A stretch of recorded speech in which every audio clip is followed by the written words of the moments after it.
Hello and welcome to a haunting edition of the Hauger History Podcast, everybody. Mr. Hauger here on October 31st, very early before school starts, talking about the history of Halloween so that you don't have to. Wait, what?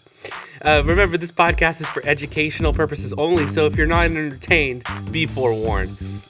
How did the howling of Halloween historically hitch itself to our history?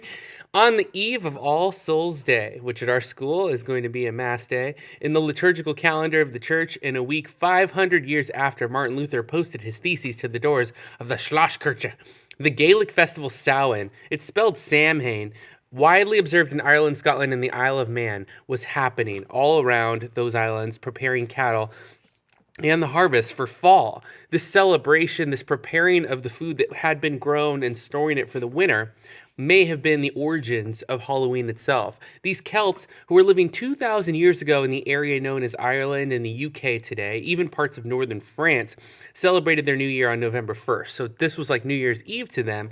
This day marked the end of summer and the beginning of kind of death, right? The season where things would get cold and harvest is over.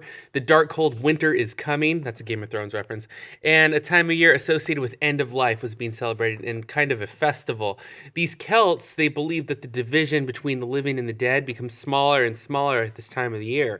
The Druids, in fact, were building huge sacrifice bonfires where animals and produce would be gathered and honored to the Celtic or Celtic deities. Sorry, I grew up with a basketball team. During this celebration, the Celts wore costumes. Oh, Charlie Brown. Let's take this out now, right? Often consisting of animal heads and skins, and attempted to tell each other's fortunes and their futures. It's a bit of witchcraft here. In fact, some Wiccans still celebrate this day. If you're a Wiccan, let me know in the comments. Let me know what I'm wrong about. When the party was over, they relit the fires that were started, which had been used for the ceremonial sacrifices, and they reignite the fire. It's symbolic that it's going to help them protect them from the harshness of winter.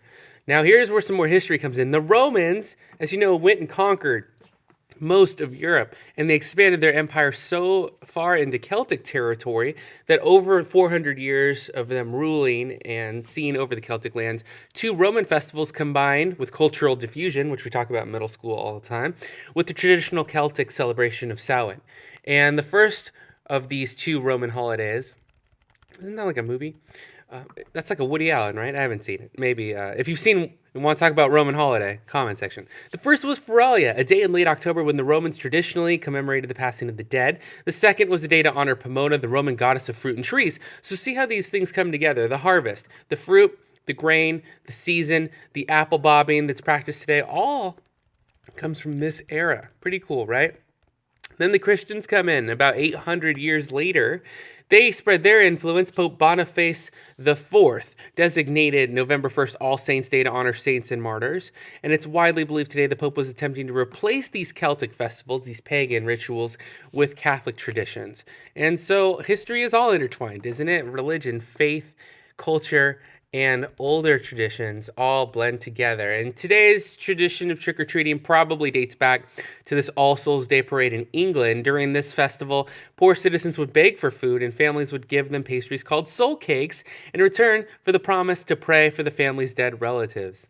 Isn't that interesting? Well, if you have any questions about Halloween, consult the internet. I'm just kidding. Leave us a comment in the comments section, and don't forget to subscribe to the Hauger History Podcast on iTunes. What's your favorite part about Halloween? Let us know. Today, as a teacher, because of all this tradition, I have Altoids because I'm a teacher, and that's what teachers think is candy. I've also got some pumpkins. 100% candy made in America with no pumpkin in it. So what a world we live in. Thanks for subscribing and liking the Hauger History Podcast on iTunes and Amazon. It's not on Amazon and YouTube. Don't forget you can help support this podcast by supporting Danny Hauger music. Do you like how he played guitar and bass in the same line there? It's Halloween and I'm a little nervous for how hyper the kids are going to be. You can tell. All right. Well, we'll see you on the next edition. Don't forget to support Danny Hauger music, which is for some reason represented by Charlie Brown. And we'll see you on the next edition, everybody. Be good tonight. Be safe and enjoy your Halloween. See you on the next edition.